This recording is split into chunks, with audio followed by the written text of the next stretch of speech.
J'ai vu passer la semaine dernière un post d'un dénommé Pierre Graff qui parlait d'un incubateur.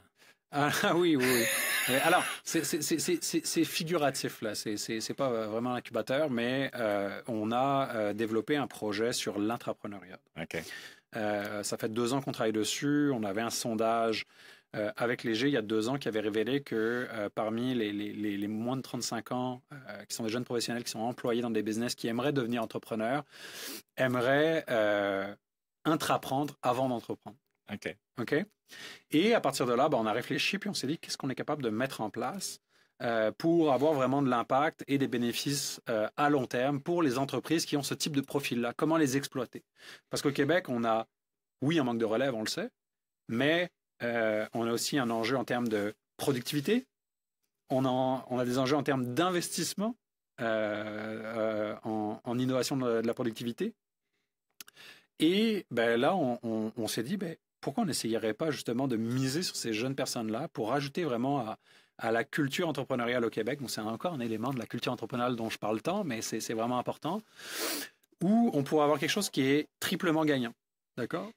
C'est gagnant parce que tu aurais une entreprise, que ce soit un entrepreneur ou un gestionnaire, qui confie à un employé clé, un jeune employé clé, la création d'une branche, d'une filiale de l'entreprise ou d'un projet de transformation organisationnelle, de transformation numérique d'importance, qui va donc impacter directement la croissance de l'entreprise, sa productivité et donc le bottom line.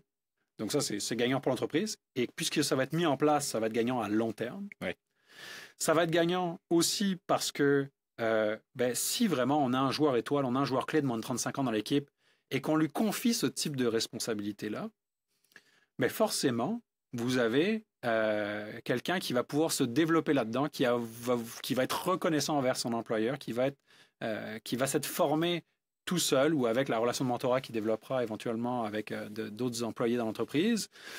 Et ça va augmenter les chances à la fois de rétention de ces employés-là à long terme. On est quand même en pénurie de main-d'œuvre, je le rappelle pour celles et ceux qui ne sont pas au courant, on est en 2024 sur la planète Terre. Et peut-être même d'en attirer d'autres. C'est aussi peut-être un moyen d'attraction de la main-d'œuvre. Ouais. Et troisièmement, ben on aura vraiment exploité l'esprit entrepreneurial de cette personne-là. Et à la question qu'on me pose souvent, ben ouais, tu as développé son esprit entrepreneurial, est-ce qu'il va éventuellement vouloir quitter l'entreprise? J'ai envie de dire, so what? So what? Parce que cette personne-là, peut-être qu'il aura fait ses preuves, puis ça va être une passerelle vers l'entrepreneuriat, mais vers le repreneuriat, il pourrait être actionnaire d'entreprise, peut-être à moyen ou long terme. Une passerelle vers l'entrepreneuriat et il quitterait l'entreprise. Oui, je comprends, l'entreprise dirait, ben, il aurait développé quelque chose, mais finalement, il part. Ouais, mais s'il a développé quelque chose qui impacte ta productivité à long terme et qui va apporter de la croissance à ton entreprise, tu as quand même gagné. Là, parce qu'il n'est pas parti sans laisser un héritage sur lequel tu vas pouvoir bâtir.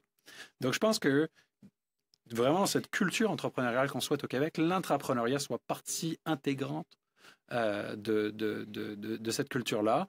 Et donc là, ce qu'on lance, c'est pas nécessairement un incubateur, c'est une réponse très longue pour revenir à l'incubateur dont on parlait.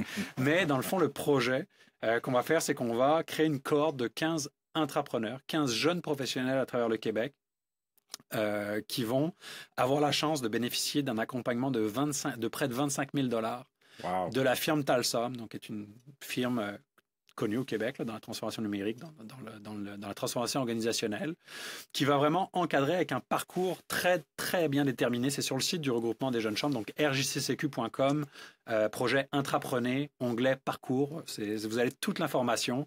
Puis ils vont vraiment être coachés en gestion du changement, en leadership, en KPI, en tout ce que tu veux, transformation organisationnelle, pour que vraiment le projet intrapreneurial qui est mené dans l'entreprise ait toutes les chances de succès. Et donc, on est très, très fiers de ce projet-là. Nous, on développe aussi une étude par rapport à ce cas-là, parce qu'on est quand même très chanceux d'avoir le soutien du ministère de l'Économie, de l'Innovation et de l'Énergie là-dedans. Et donc, c'est ce qu'on va bâtir comme rapport à l'issue aussi de cette expérience-là, je pense, pourrait avoir une grande valeur pour le milieu des affaires, pour le ministère et éventuellement créer une culture entrepreneuriale à travers le Québec. Donc, je suis très, très fier de ce projet-là. Un projet porteur.